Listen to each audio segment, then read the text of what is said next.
حكومة مسؤولة وفاعلة. في عندنا 25 أذار نعتبره خط أحمر. نحن ما حدا يلعب معنا.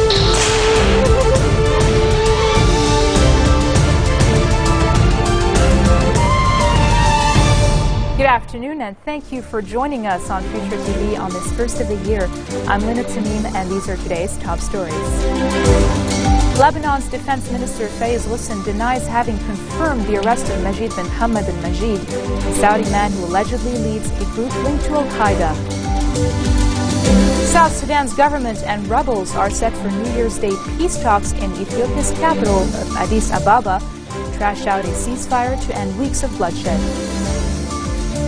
And the world welcomes in 2014 with a series of spectacular firework displays as a wave of pyrotechnic extravaganzas sweep around the globe to celebrate the new year.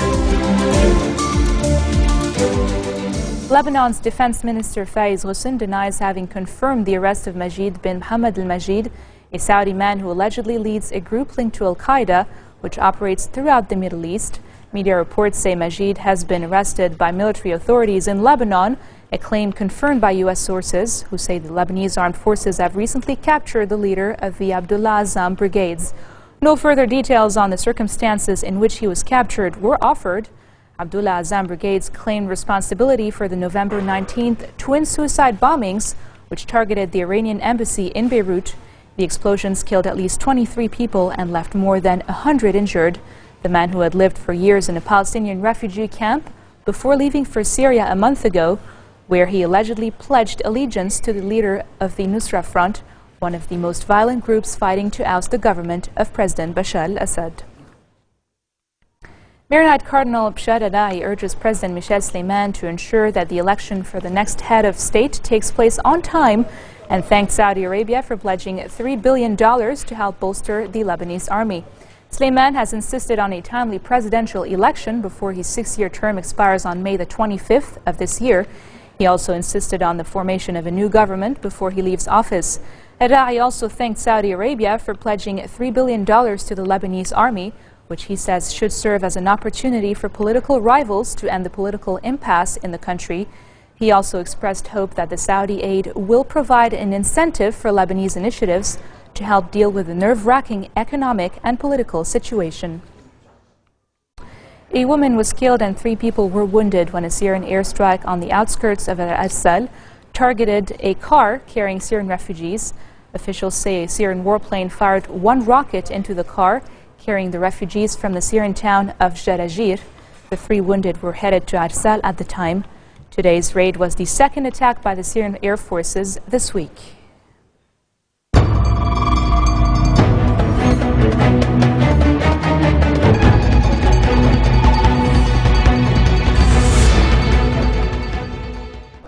Syria has missed a December 31st deadline to remove chemical weapons from its territory.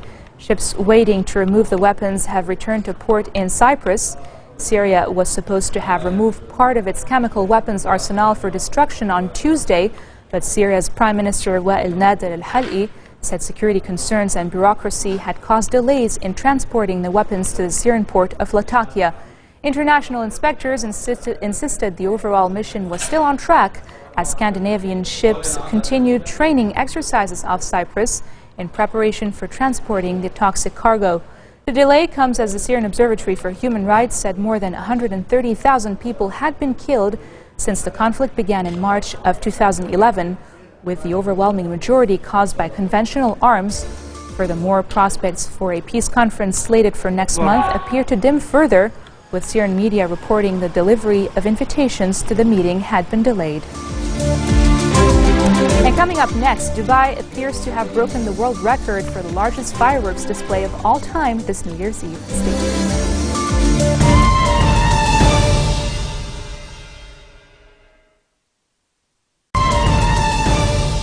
Welcome back. A Palestinian diplomat was injured in a blast in his Prague residence. This is according to local police, who declined to give further details. Czech media identified the diplomat as the Palestinian ambassador, Jamal Jamal, and said the blast occurred as he was opening a safe. Iraqi security forces clashed sporadically with militants who burned 4 police stations in the city of Ramadi, west of Baghdad. An AFP journalist saw 4 torched police stations in the city, one of which was still on fire, and said 2 military vehicles had also been burned. Clashes broke out in the Ramadi area on Monday as security forces dismantled the country's main Sunni Arab anti-government protest camp, which was located on a nearby highway. At least 14 people, all but one of the militants, died in violence in the area on Monday and Tuesday. Prime Minister Nouri al-Maliki said Iraqi troops will pull out of cities in Anbar province, of which Ramadi is the capital, in a move apparently aimed at diffusing high tensions in the wake of the camp's closure. Moving on to Africa, South Sudan's government and rebels are set for New Year's Day peace talks in Ethiopia's capital of Addis Ababa to trash out a ceasefire to end weeks of bloodshed in the world's newest state. Mediators say both sides agreed to a ceasefire on Tuesday, but fighting between government troops and fighters loyal to former Vice President Riek Machar raged in Bor, the capital of the vast Jonglei state. Western and regional powers have pushed both sides to end the fighting that has killed at least 1,000 people, cut South Sudan's oil output, and raised fears of a full-blown civil war. Pakistan's former military ruler Pervez Musharraf has not appeared in court, where he was due to face trial for treason over his imposition of emergency rule in November of 2007, charges which he and his legal team dismissed as politically motivated. The 70-year-old's legal counsel filed a plea to exempt him from appearing before court today, citing security concerns, and also requested to adjourn the case for 5 weeks. Conviction could mean the death penalty or life imprisonment for Musharraf, who has faced a series of criminal cases since returning from self-imposed exile in March. Also today, explosives were found close to his home near Islamabad, a 3rd time in the past 10 days. And now for news around the world in brief. Pope Francis marks the start of the new year, celebrating Mass in St. Peter's Basilica. Crowds in the packed basilica held out their mobile phones, iPads, and cameras as Francis arrived for the solemn Mass. The Pope began his homily reading an ancient blessing which God gave to Moses to hand on to Aaron and his sons. The Pope calls for greater solidarity among the people and for a stop of violence around the world. Latvia joined the Eurozone as its 18th member when the New Year fireworks cracked in the sky at midnight in the Latvian capital of Riga.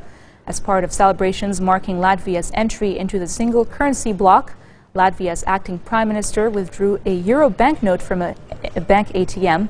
He said it was an opportunity for the country's economic development as a member of the world's 2nd largest currency, though it should not relax its fiscal policy. Russian President Vladimir Putin made a pre-dawn visit to Volgograd, the city reeling from 2 suicide bombings this week, bringing gestures of sympathy for the victims and questions for the officials he has ordered to beef up security. He said he would ask the 2 officials in the closed-door session for details on what measures their agencies were taking to beef up security in the country.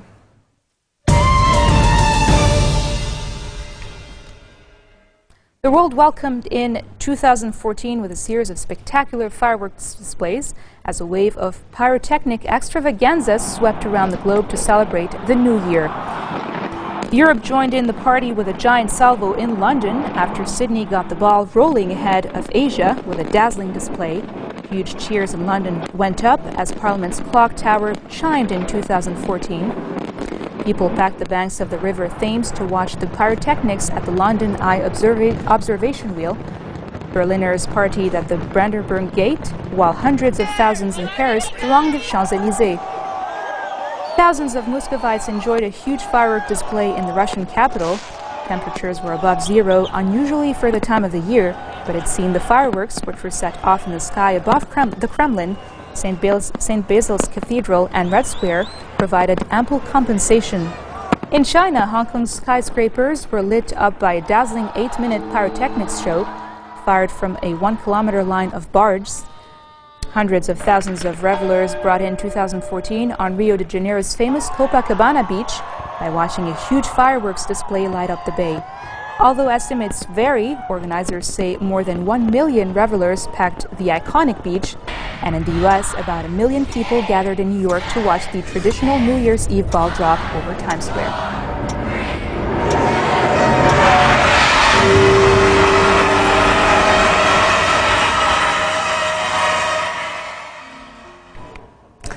I've saved the best for last. Dubai appears to have broken the world record for the largest fireworks display of all time this New Year's Eve. The pyrotechnic feat included more than 500,000 fireworks and took 6 minutes to complete. It was live streamed on several news sites and more than 1 million people watched live around Dubai. The show started 20 seconds before midnight local time and covered 61.6 miles of the city's waterfront, encompassing landmarks like the Palm Jumeirah and the World Islands, Dubai's 2 sets of man-made islands. It also covered Burj Al Khalifa skyscraper and Burj Al Arab, the city's most luxurious hotel. Take a look.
On that sparkling note, we end our bulletin for today. Now for a reminder of our headlines.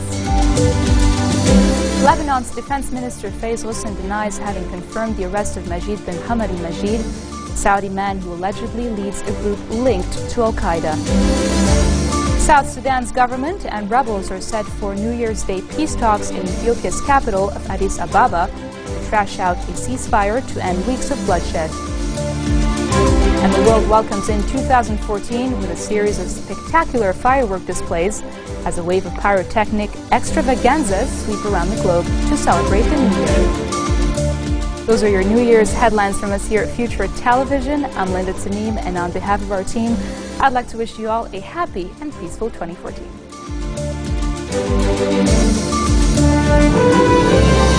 نحن بحاجة إلى حكومة مسؤولة وفاعلة. في عندنا 25 أذار نعتبره خط أحمر. نحن ما حدا يلعب معنا.